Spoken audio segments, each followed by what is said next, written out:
प्रिय विद्यार्थियों, आज का अपना टॉपिक प्रोन के बारे में अपनी चर्चा कर रहे हैं, जिसमें प्रोन के जो अपेंडेजेस या जो उपांग है उसके बारे में डिस्कशन करेंगे।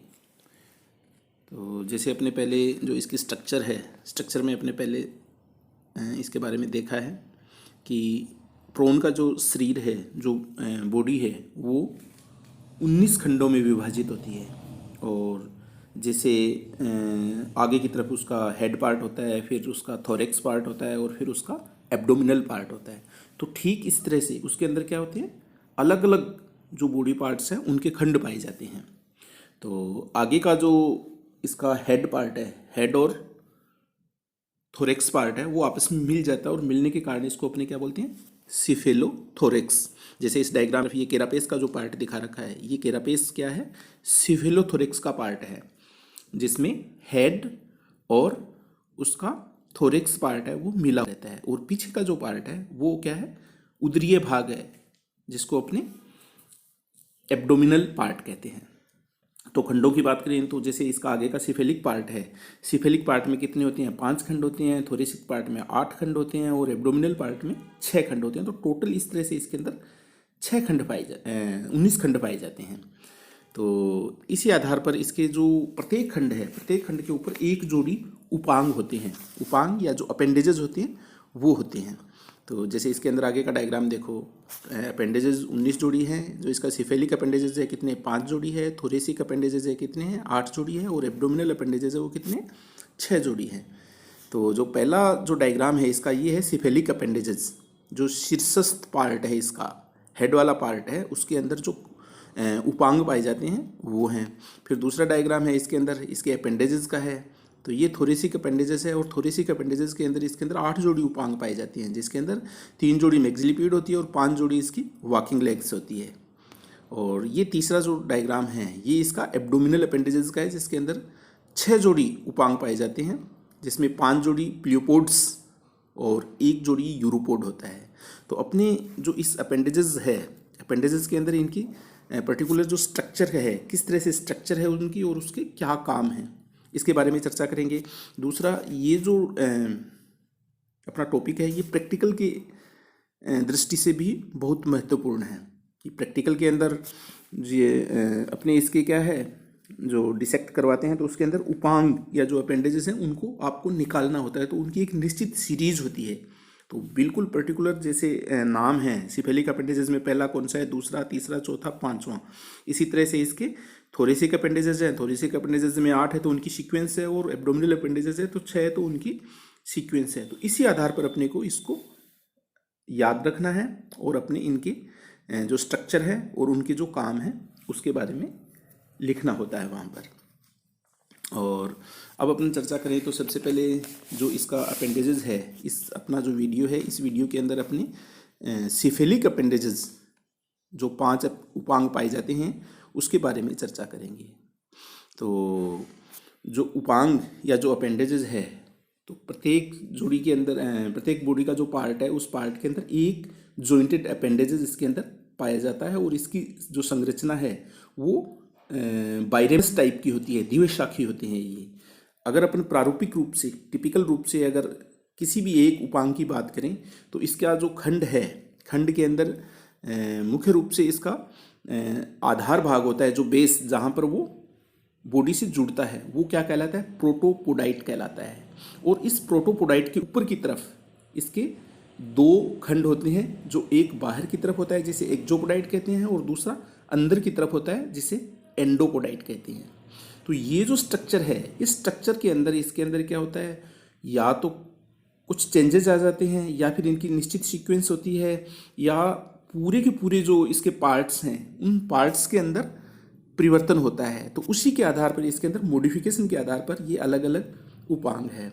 अब अपन टिपिकल रूप से बात करें तो जो टिपिकल रूप से जो इसका आधार या जो प्रोटोपोडाइट है वो 2 खंडों का बना हुआ होता है, जिसमें एक नज़दीकी खंड होता है। जैसे एक पर्टिकुलर अपन डायग्राम की बात कर लें तो जैसे एंटीन्यूल का डायग्राम है ये, इसको अपने देखें तो एक नीचे की तरफ जो खंड है जो बॉडी से जुड़ा हुआ रहता है वो क्या है, इसका प्रोटोपोडाइट का खंड है। और ये प्रोटोपोडाइट खंड है वो 2 खंडों से मिलकर बना हुआ होता है, जिसमें जो नज़दीकी है वो कोक्सा कहलाता है, जो कि बॉडी से जुड़ने के लिए होता है, और दूसरा इसका दूरस्थ भाग जो कोक्सा से ऊपर की तरफ है वो क्या कहलाता है, बेसिस कहलाता है। अच्छा, दूसरा जैसे ये इसका एंटीना का डायग्राम ये और देख लो आप, है ना। तो नीचे की तरफ कोक्सा है, बेसिस के ऊपर दो खंड है, एक बाहर की तरफ है एक अंदर की तरफ है। बाहरी खंड एक्जोपोडाइट है और अंदर का खंड है वो एंडोपोडाइट है। तो इनके मॉडिफिकेशन है।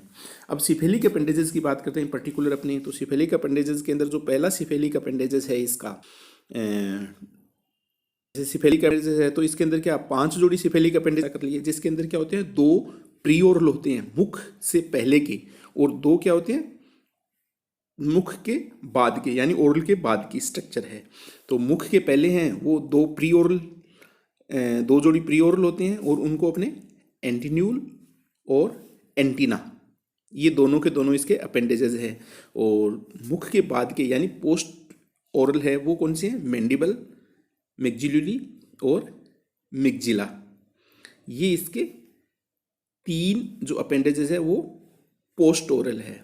अब पर्टिकुलर अपने जो एंटीन्यूल की बात करें तो जैसे एंटीन्यूल का डायग्राम देखो आप, जो स्ट्रक्चर है, स्ट्रक्चर पहले जो पहला डायग्राम है अपना इसका देखो, इसकी जो ओरल नोच है, जो आँख का जहाँ पर खंड जो आँख जुड़ी हुई है,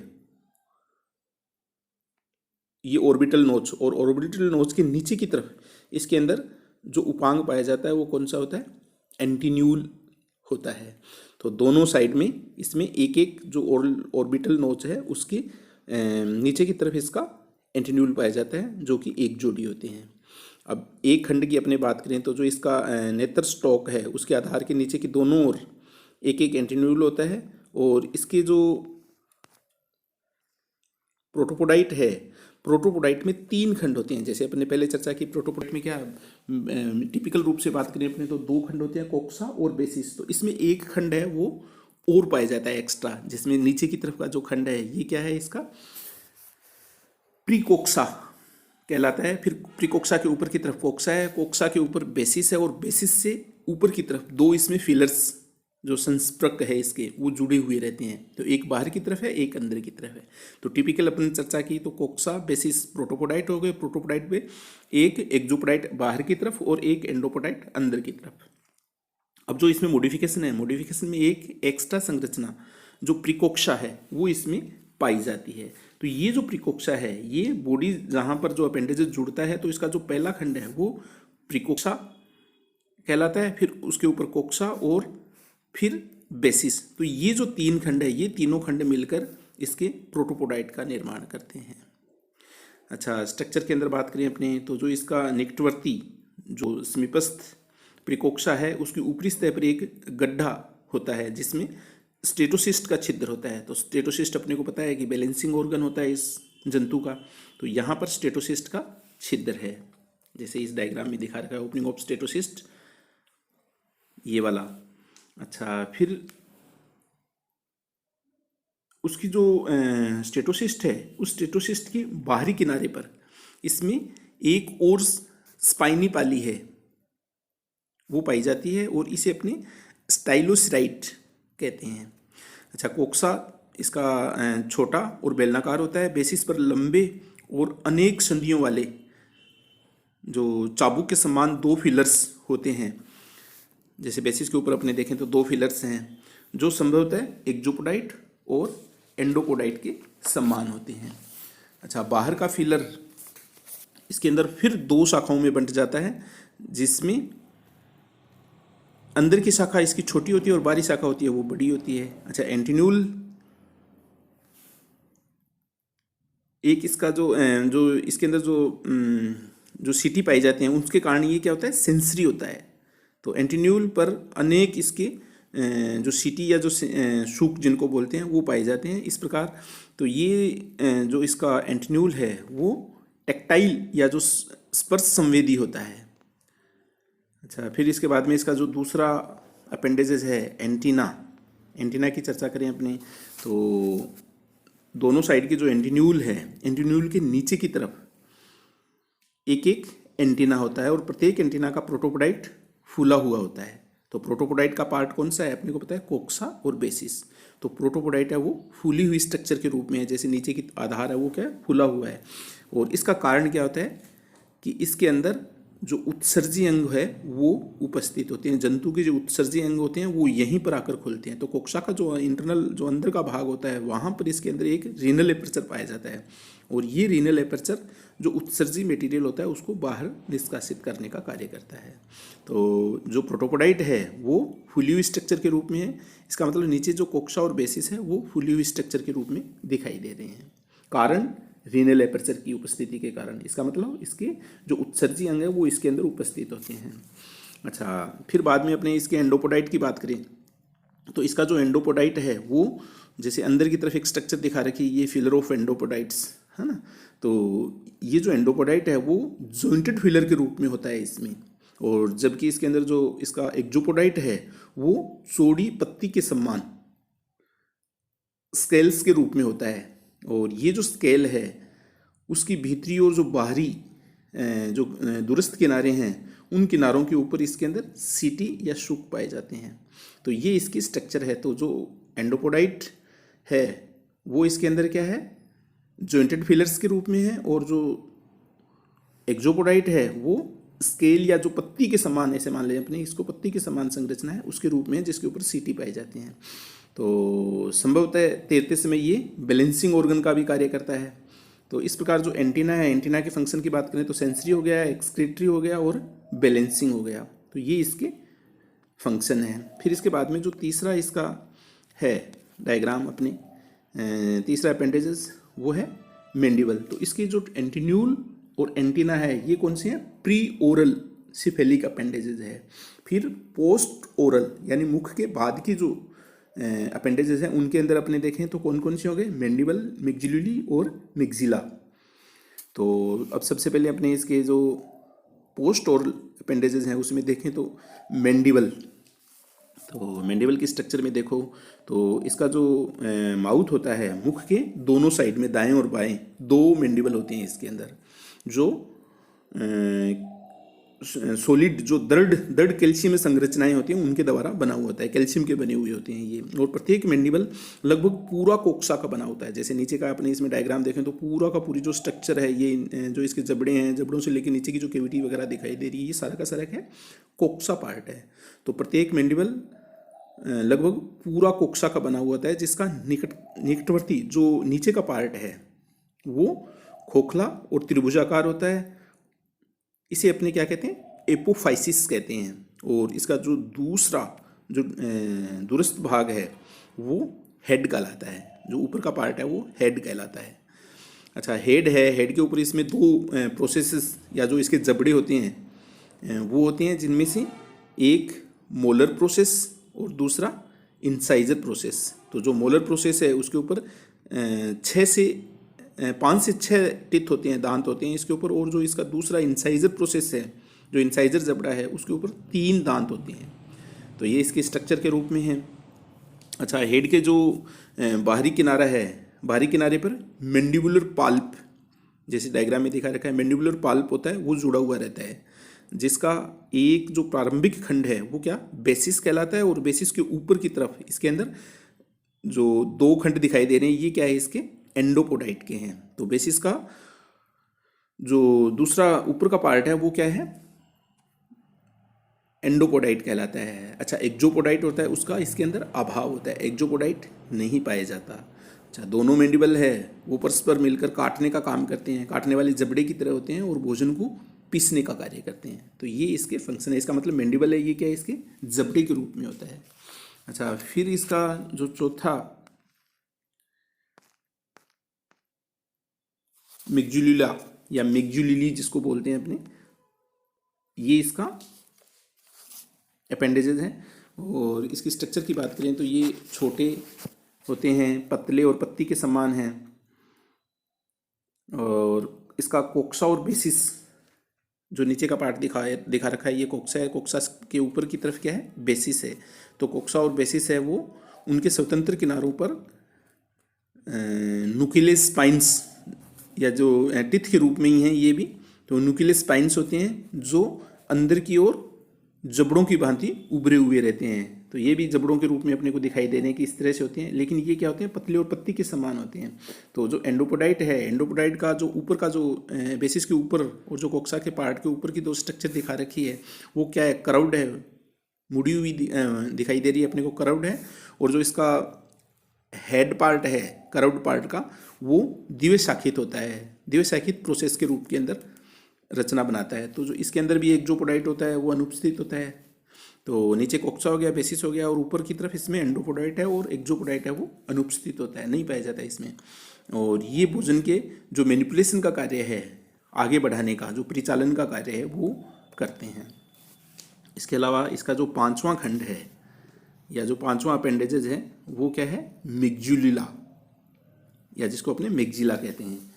तो ये है, स्ट्रक्चर की बात करें तो ये भी क्या है, अपने को पतले और पत्ती के समान स्ट्रक्चर के रूप में दिखाई दे रहे हैं।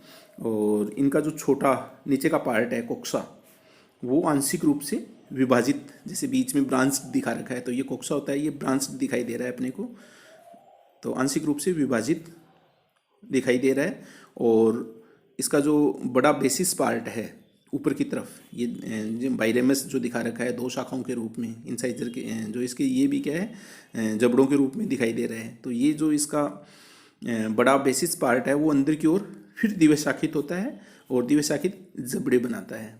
अच्छा, इसका जो एंडोपोडाइट है, एंडोपोडाइट रिड्यूस्ड होता है इसके अंदर, बिल्कुल छोटा होता है। और एक्जोपोडाइट होता है वो एक बड़े फैले हुए पंखे के समान स्ट्रक्चर के रूप में दिखाई दे रहा है, पंखे के स्ट्रक्चर के रूप में, जिसे अपने स्केफोगनेथाइट कहते हैं। तो ये एक्जोपोडाइट का रूपांतरण है स्केफोगनेथाइट, जो पानी की जो धारा है उसको गिल्स के ऊपर से गुजारने में अपना योगदान करता है या गुजारने में सहायता करता है। तो स्केफोगोनाइट की जो संपूर्ण स्ट्रक्चर है, स्ट्रक्चर के रूप में देखें तो इसके जो संपूर्ण खुली हुई बाहरी स्ट्रक्चर है उसके ऊपर सिटी या जो शुक होते हैं वो पाए जाते हैं। अच्छा, फंक्शन की बात करें तो जो मिग्जिला है, मिग्जिला जैसे स्केफोगोनाइट है, इसका मतलब क्या है, रेस्पिरेशन में सहायता कर रहा है, क्योंकि ये फ्लैप के रूप में लगातार पानी की धारा को पीछे से आगे की तरफ निकालने का कार्य करता है। तो पानी की धारा है वो गिल्स के ऊपर से गुजरती रहती है, तो रेस्पिरेशन में सहायता करते हैं और भोजन के मैनिपुलेशन में सहायता करते हैं। तो जो पानी के साथ जो भोजन के कण हैं जो आते हैं उनको ये आगे की तरफ बढ़ाने का कार्य करते हैं। तो इस तरह से जो इसका ये पार्ट है ये है सिफेलिक अपेंडेजेस, और इम्पोर्टेंट है इसके सिफेलिक अपेंडेजेस। अपने जो प्रैक्टिकल होता है तो प्रैक्टिकल के अंदर जो सीक्वेंस से इनको निकालना होता है, तो अपेंडेजेस का जब डिसेक्शन किया जाता है तो पीछे से, जैसे आपने सिफेलिक अपेंडेजेस के 5 लिख लिए, फिर थोरेसिक के 8 लिख लिए, और एब्डोमिनल के 6 है, जो उनके पूरे अपेंडेजेस के नाम लिखे। तो पीछे से स्टार्ट करते हैं अपने, जैसे सबसे पहले यूरोपोड निकालते हैं और फिर प्लियोपोड्स निकालते हैं। तो ये जो 6 खंड है कौन से हो गए, एब्डोमिनल के हो गए। फिर एब्डोमिनल के बाद में जो थोरेसिक की बात करें तो थोरेसिक में पीछे की तरफ क्या होती है, 5 जोड़ी चलन की टांगें होती है, इसकी वॉकिंग लेग्स होती है, और उसके आगे की तरफ 3 जोड़ी मैक्सिलिपिड होती हैं, तो ये 8 जोड़ी होती हैं। फिर ऐसे बढ़ते हुए आगे सबसे पहले क्या निकाला जाता है, मैक्सिला, फिर मैक्सिलुली, और फिर मैंडिबल, और मैंडिबल के बाद में एंटीना और एंटीन्यूल। तो ये इनकी सीक्वेंस रहती है। तो आप इनकी स्ट्रक्चर है उनको अच्छी तरह से देखें, क्योंकि अपने लिए ये इम्पोर्टेंट है प्रैक्टिकल के लिहाज से और थ्योरी के लिहाज से। अगर पूछा जाता है तो ये सिफेलिक अपेंडेजेस सबसे इंपॉर्टेंट है। जो आगे का वीडियो होगा अपने, उसमें इसके जो आगे के बॉडी पार्ट्स या जो अपेंडेजेस हैं उनमें थोरेसिक और एब्डोमिनल है उनके बारे में चर्चा करेंगे। धन्यवाद, थैंक यू।